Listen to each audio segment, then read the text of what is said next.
Well, I had one more news thing I wanted to talk about since we have a little bit of time yet. So this is just, you probably don't have this so much living near LA and stuff, but like when you live up in the north, you always have to worry about critters on the road. And roadkill.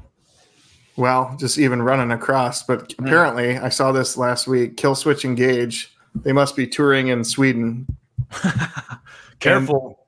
We've lost some good musicians. Well, it was a close call here because their tour bus hit a moose.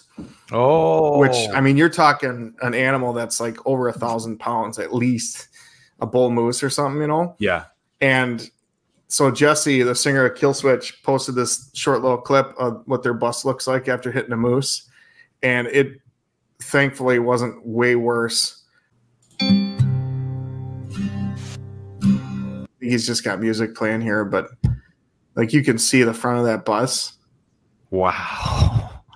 And I mean, think about a moose. It could have been way worse. Right? Moose are crazy. People don't understand. Like I grew up in Utah, right? I remember camping one night out in the woods, and we could hear this moose like trampling through the brush. We're like, holy shit. Check this out.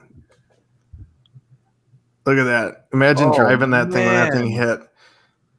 I mean, it could have been way worse, but apparently their driver had some injuries, but it wasn't anything bad.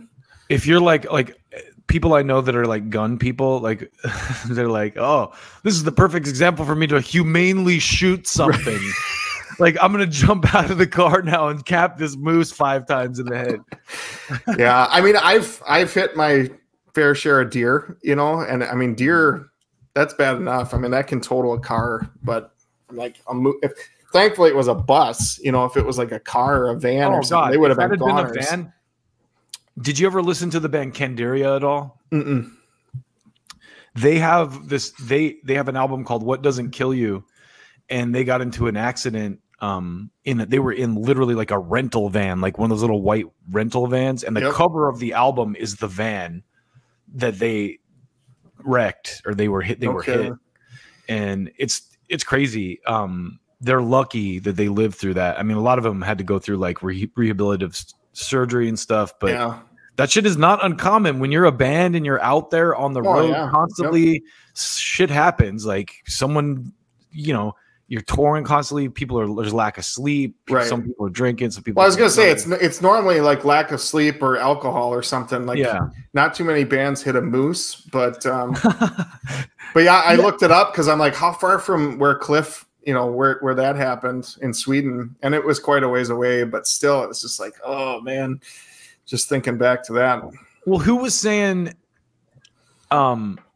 I think it was Corey from Slipknot talking to Steve-O about it, and he was saying how the place where Cliff was killed, like the road, like they don't even like most musicians don't even drive on that anymore. Like it was like a town of 100 people or something. I think it was very small. Flown to that area because it's so treacherous. Like it's crazy. Yeah.